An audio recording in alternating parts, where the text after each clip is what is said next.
Antes desse vídeo acabar, algo vai destravar na sua vida. Então, fica comigo até o final. Já curte e comenta Amém como forma de gratidão a Deus. Porque quando você honra, o céu responde.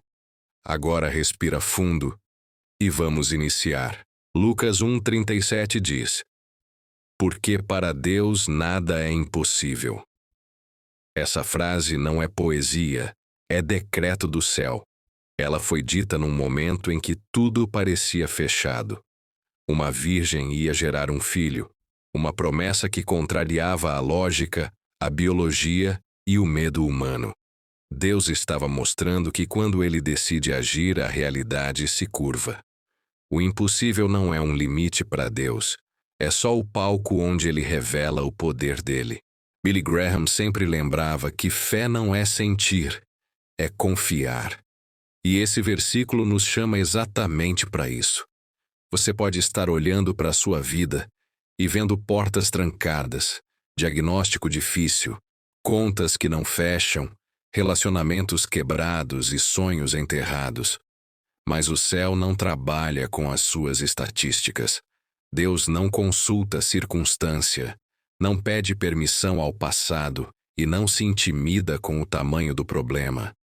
Quando ele fala, o impossível perde o direito de continuar existindo. Lucas 1:37 também confronta nossa postura. Muita gente diz que crê, mas vive como quem já aceitou a derrota. Billy Graham dizia que Deus não procura perfeição, ele procura rendição. Enquanto você tenta resolver tudo sozinho, você se cansa. Mas quando você se rende, Deus começa a mover o que você nunca conseguiria tocar.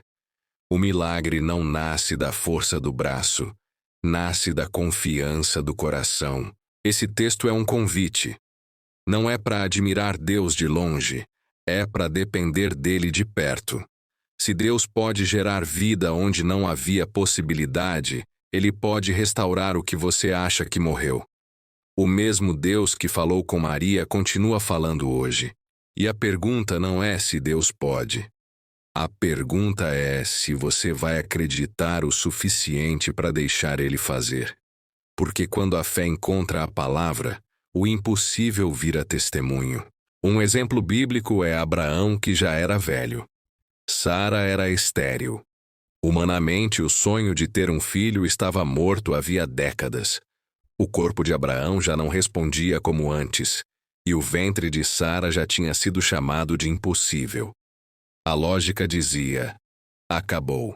O tempo dizia: passou. A ciência dizia: não dá mais. Mas Deus entrou na história e fez uma promessa que ignorava todos esses limites. A Bíblia diz que Abraão não olhou para a própria fraqueza, mas fortaleceu-se na fé, dando glória a Deus. Ele decidiu acreditar antes de ver. E é aí que Lucas 1:37 ganha vida. Quando tudo dizia não, Deus disse: agora. Quando o mundo via um casal velho, Deus via o começo de uma nação. E no tempo certo Sara concebeu. O riso de incredulidade virou riso de milagre. Isso mostra que o impossível não é o fim para quem anda com Deus. É só o cenário. Deus não precisa de ambiente favorável. Ele cria o ambiente. Se ele fez um ventre morto gerar vida, ele pode fazer seu sonho respirar de novo. O mesmo Deus de Abraão é o seu Deus hoje. Um outro exemplo poderoso é Jerusalém, que estava destruída. Muros queimados, portas no chão e o povo vivendo em vergonha e medo. Humanamente, não havia força, dinheiro nem proteção. Além disso, Neemias era apenas copeiro do rei, não era engenheiro nem general. Mas Deus colocou no coração dele uma visão: reconstruir o que parecia perdido. Quando Neemias chega, surgem zombadores, ameaças e perseguição. Disseram que se até uma raposa subisse no muro, ele cairia. Tentaram parar a obra com medo, mentiras e distrações. Mas Neemias respondeu com fé: O Deus dos céus é quem nos fará prosperar. Ele não confiou no tamanho da equipe, confiou no tamanho do Deus. O milagre não foi só levantar pedras, foi restaurar identidade. O que levaria anos, eles concluíram em apenas 52 dias. Onde havia ruína, Deus levantou proteção. Onde havia vergonha, Deus trouxe honra. Neemias prova que quando Deus está no projeto, até aquilo que foi destruído por muito tempo, pode ser reconstruído em pouco tempo.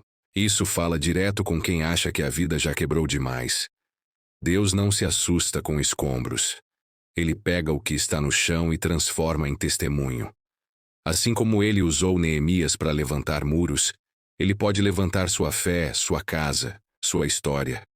Porque para Deus o impossível é só o começo do milagre. Marcos 9:23 diz: Se podes, tudo é possível ao que crê. Jesus falou isso a um pai desesperado que tinha um filho dominado por um espírito que ninguém conseguia libertar. Os discípulos tentaram e falharam. A situação já vinha de anos. A dor já era antiga. A esperança já estava cansada.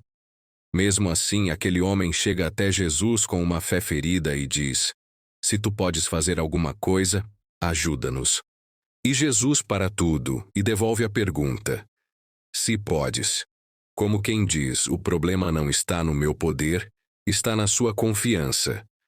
Billy Graham sempre ensinava que fé não é negar o problema, é entregar o problema. Aquele pai não precisava entender tudo, só precisava crer o suficiente para não desistir. Ele então responde com uma das frases mais humanas da Bíblia: Eu creio, ajuda-me na minha falta de fé. Isso é o coração que Deus honra, não o perfeito, mas o sincero. Jesus mostra que o milagre não nasce da força, nasce da dependência. Enquanto a pessoa fica presa no será que dá, o céu fica esperando. Mas quando ela decide confiar, mesmo tremendo, Deus começa a agir. O pai não levou uma solução pronta, levou um coração quebrado. E foi isso que abriu o caminho do milagre. Marcos 9:23. Não está dizendo que você controla Deus. Está dizendo que a fé te posiciona diante dele. Quem crê não foge, não paralisa, não se acomoda. Quem crê se aproxima. E quando a fé encontra Jesus, o impossível perde autoridade. O filho foi liberto, a casa foi restaurada, e aquele pai aprendeu que não é sobre o tamanho do problema, é sobre o tamanho da confiança em Cristo. Porque quando você crê, o céu responde. Salmo 77:14 declara: Tu és o Deus que realiza milagres, mostras o teu poder entre os povos. Isso não é apenas um louvor, é uma lembrança em voz alta de quem Deus é quando tudo ao redor tenta nos fazer esquecer. O salmista escreve em meio à angústia, com a alma inquieta, quase sem forças. Ele começa questionando, chorando, lembrando das dores, mas em certo momento ele muda o foco. Sai do problema e volta os olhos para o caráter de Deus. Billy Graham costumava dizer que a maior batalha do ser humano não é fora, é dentro. É a luta entre o medo e a confiança. Quando o salmista diz: Tu és o Deus que realiza milagres, ele está dizendo: Mesmo que eu não esteja vendo agora, eu sei quem tu és.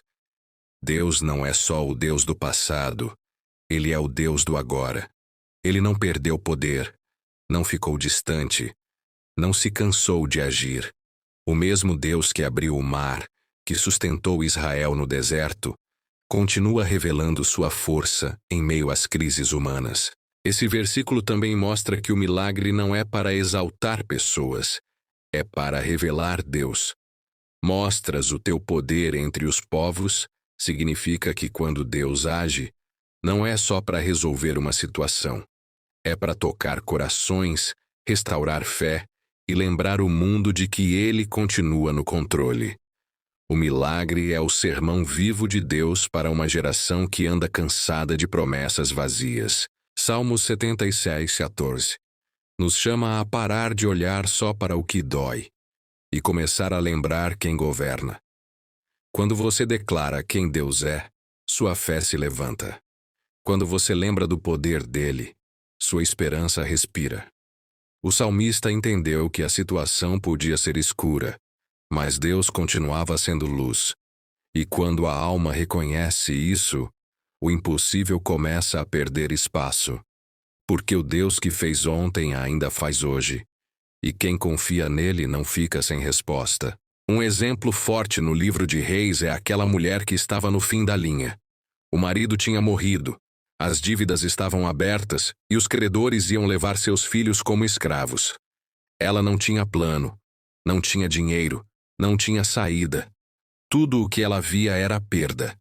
Mas quando ela procura o homem de Deus, Eliseu não pergunta quanto falta, pergunta o que ainda existe. E ela responde quase sem esperança: nada, a não ser uma pequena botija de azeite. É assim que Deus começa milagres, não com o que sobra, mas com o que você quase despreza. Eliseu manda ela pegar vasilhas emprestadas, não poucas, entrar em casa e começar a derramar. A lógica dizia que o azeite ia acabar rápido. A fé dizia que algo sobrenatural estava prestes a acontecer.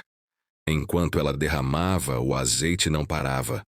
Quanto mais recipiente, mais provisão. O milagre só cessou quando não havia mais onde colocar. Isso mostra que Deus não é limitado pela crise, mas pela nossa expectativa. A casa virou o cenário do impossível. Onde havia medo, Deus colocou sustento. Onde havia dívida, Deus colocou liberdade. Aquela viúva pagou tudo e ainda viveu do restante.